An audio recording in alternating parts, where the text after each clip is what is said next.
Hi, this is Gary Jordan for Natural Law for North America, and I wanted to discuss tonight a principle that's one of my favorite. Pardon my note, the hay fever, um, crazy stuff. Is the unity in diversity, and we're going to hear a lot of that and see a lot of that. The calls for unity, the call for learning to get along. We're going to see a lot of that. And there's a good reason, because we've been fighting too long and letting our diversity separate us. There's no need for that. So, let's, under natural law, what we end up doing if we imitate nature. You'll look at most tribal cultures and the more advanced natural law societies, they do all the same similar thing, and that is they look to nature. They look to God's book. And I like, as much as I have been read some of the world religious books over the years, they're not the Word of God, not even the Bible. It is a series of allegories, stories, teachings to try to explain the real Word of God, which is nature. Because God created nature and how it works. He created us and He created the other life forms around us.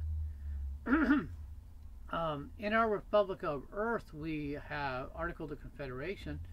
We have a number of places where we mention the individuality, and that is each person has a right to free choice on how they do this, how they do that, and unless they're hurting someone, they have that right to choose. So you would have, how does the unity come in with that? Well, it comes in through patterns. See, we look at a forest or a prairie or an ocean, a lake ecosystem, or even a desert, like the Mojave Desert where I grew up. There are various types of life forms that make that a home. And you take one or two of those out and you change the character of it. It's not the same. So the individuality creates the whole.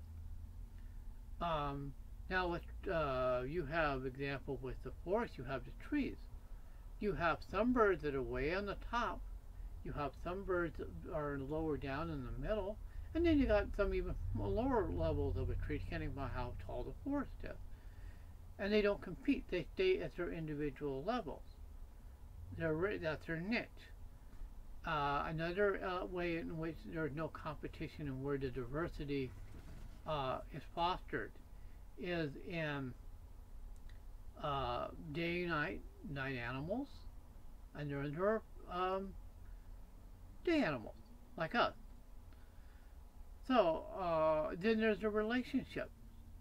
That's one kind of the diversity has to do with the different number, the different types, the sizes, the color, the shapes, what they eat. You have the producer, like your plants, that take the sunlight directly and they turn it into food.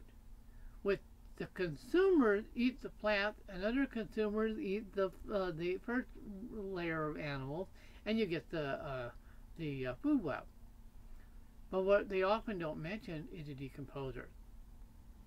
These are the critters, and I include scavengers in that because their job is to take dead animals and plants and gradually bring them down to to the elementals, which the plants then take up through their roots with the aid of the mycelia, and start the cycle again. So you have different types of jobs, different types of the sizes. I mean, some are really large, like your polar bears and your mountain lions, and others are really small. Some like many of the decomposer are tiny bacteria. Your compost pile wouldn't work without the life that decomposes all those leaves and all the grass clippings and all the fruits and vegetable cuttings. So that's where the diversity comes in. Now we translate that to the human world. Well, let's see, you got colored skin. If the whole world was a pale-faced, dumb white gringo like me, it'd be a boring place. We'd be a bunch of ghosts. But then you got the really dark at night Africans. If everybody looked like them, it would be kind of boring too. So you got the folks in the middle, you got all the different shades of brown, and you got your blonde hairs, and your red hairs, and your brown hairs, and your and so the human world, we have that. We also have it in our thighs, our gender. The Creator gave each of us different skills and talents. And those are precious because the Creator gave that to us. So how does the unity come in? Well, the unity comes in through several mechanisms. One is, I said, that a larger system like an ecosystem is composed of smaller ones. They call that holarchy. And a whole end is the whole part. And it's the whole end all the way up, whole end all the way down. And that's one where the unity comes in. You have different parts doing their different separate individual things. They're not interacting. But you take that one out and it changes the pattern. Kind of like different colored threads in a tapestry. You change the threads, colors, even one on the pattern, and you change the whole look of it. The other is through relationship. I mentioned the trees and the mycelia, the mushroom. They have a relationship. The tree digs their little roots into the ground. But guess what? They can't take up the nutrients. They can't take up the iron, the phosphate, the nitrogen. But the mycelia can. So, except for hibiscus plant, most of the woody plants, your shrub, trees, and stuff, absolutely have to have mycelia. And if there's not enough mycelia in the soil, they can't grow. So there's a relationship, a symbiotic, which is not mentioned often in the schools. The more commonly mentioned one is your predator-prey relationship. Your mountain lion chases the rabbit, and the rabbit eats the food, you know, this sort of thing. And those are also relationships. And those are the two I can think of in a variety of how they're related in that way. In the human world, we have various kinds of relationships.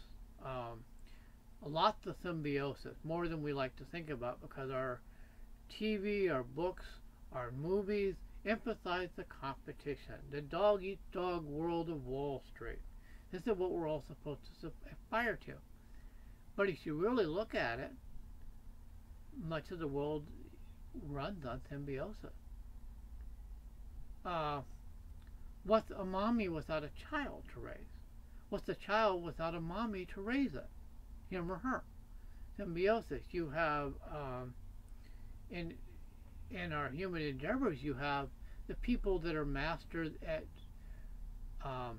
making the yarn, taking the fibers and turning them into thread. And then you got those that are weavers and knitters. Some people can do a lot of it, but you still have to have the people to harvest it. You have different activities that have to work together.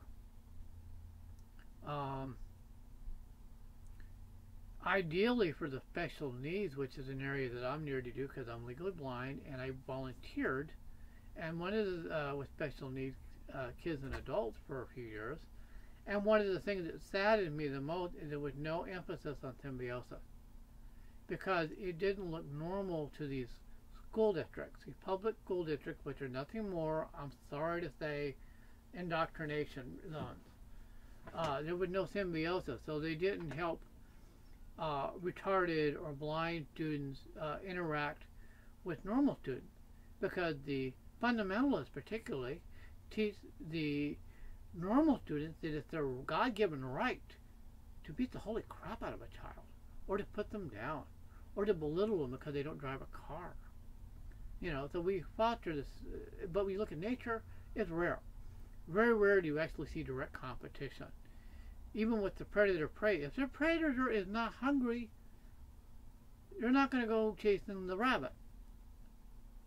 I saw a picture a couple years ago where a forest fire was gutting all the homes of all the animals, and there was a picture of a deer and a mountain lion hiding in a human house away from the fire together.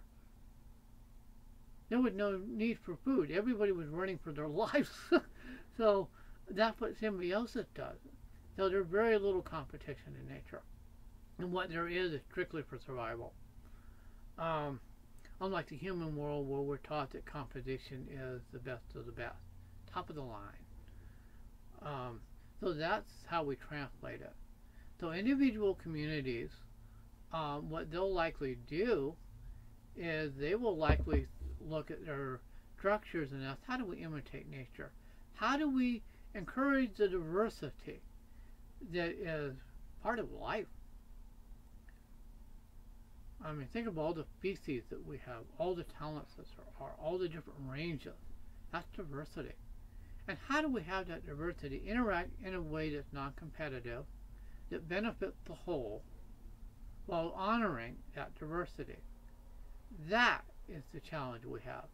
Not us going against some jihadist or some crusader or some whatever boogeyman of the day is, but learning how to take our excessively competitive world and turn it into a cooperative world.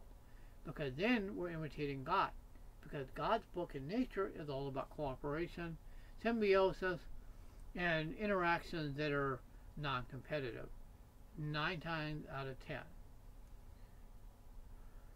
And I guess that's pretty much what I want to say on that. It's up to you folks to take the opportunities that we have as our current social economic structures are falling away, one thread at a time, and take opportunities that come to us like this Lifindo and say, how do I use that to bootstrap to a world that I want?